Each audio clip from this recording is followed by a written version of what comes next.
portion of the news brought to you by McDonald's. McDonald's, I'm loving it. 3 of 12 critically endangered iguanas that were smuggled out of the Bahamas have died. That news came late today, marring a celebration at their return home. LaDon Davis caught up with the director of the National Trust to talk about the case, which captured international headlines, and what steps are now being taken to protect these endangered species in the future. It was a homecoming that was a long time coming for a group of iguanas taken far away from home, but only 9 of them survived after returning to the Bahamas. Sadly, 3 of the endangered rock iguanas died yesterday. 1 of them died en route to London in February. A British Airways flight accommodated their return following an international smuggling episode.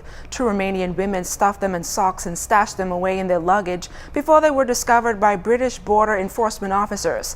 Executive Director of the Bahamas National Trust, Eric Carey, says the return of the endangered iguanas was a collaborative effort. British Airways, the UK border force, everyone's been amazing, making sure that these animals were first taken care of and then returned home safely. The Royal Bahamas Defense Force took them yesterday after a short press event with the Minister of Environment and the Deputy Prime Minister.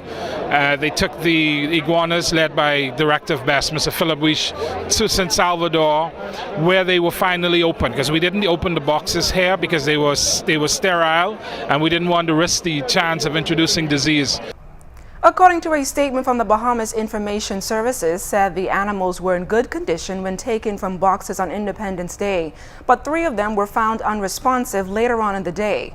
According to the statement, there may be several reasons for their demise. The remaining 9 readjusting iguanas are adjusting well. Meantime, Carey says the surviving iguanas have not yet been released into the wild for several reasons. And they're now at the Gerace Research Center at a Head Start facility where they'll be held for a number of weeks until government decides where their final release point is. Because there are questions as to, should we release them back? Once we know where they came from, for sure, once we get the DNA and we know they came from Key X, the question is, do we risk releasing them into a critically endangered population? And if there is disease, wipe out the population? So a lot of us are thinking that we may probably release them on a new key, on a separate island nearby, and thereby establish a second backup population of the subspecies. Meanwhile, Carey says the level of security, which apparently missed the reptiles between the Bahamas and London, is still being questioned and has prompted dialogue among key stakeholders. People from the airport, the Defense Force, police, everybody, because there is a big question in our mind: how did we miss, when we scanned this luggage, how did we miss these iguanas getting out of the LPIA? And that's something we have to think about. LaDon Davis, ZNS Network News. In other news tonight, last week Atlantis announced the strategic partnership with Marriott, giving the resort access to Marriott's 45 million loyalty program members. That news came just one day after Brookfield and Atlantis, along with Prime Minister Perry Christie, revealed that the company had successfully closed a nearly $2 billion recapitalization deal. On the heels of those major changes, Labor Minister Shane Gibson says he's pleased that there will be no job losses. He welcomes the changes. It's always a good day in the Bahamas when employers are able to confirm that even though they may be going through restructuring, refinancing, new ownership, new associations, that there will be no loss of employment. And so it's always good because at the end of the day, our job, our top priority is to keep as many Bahamians employed as possible and to see how we could significantly reduce the unemployment rate. Now, Gibson expressed confidence that these latest moves will yield positive results for both employer and employee. Atlantis is currently the country's largest private sector employer with close to 8,000 workers.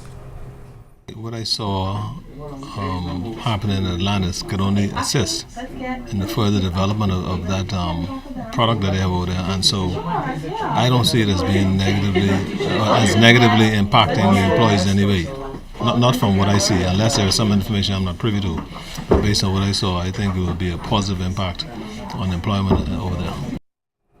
Independence celebrations have gone beyond the country's borders. This year, the High Commission in Ottawa, Canada, made a unique decision to showcase 2 films as a part of its festivities. The science fiction film Singularity Principle was shot here in the Bahamas, and the film Womanish Way was produced by Bahamian Marion Bethel.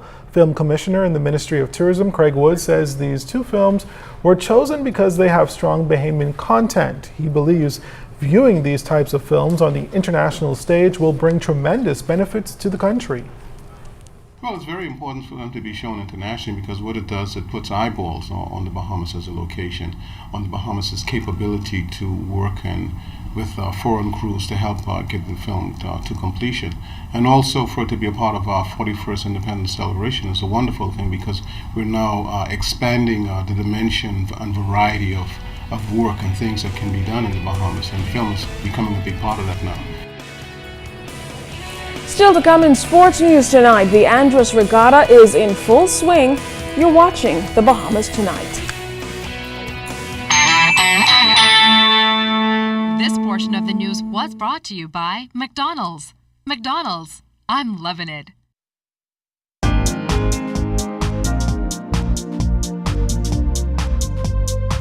I'm Sherelle Conliffe, and this is your Royal Fidelity Weekly Market Wrap. It was a short and slow week for the local market, with lots of activities and festivities, all in celebration of the country's 41st anniversary. We saw very little market movement.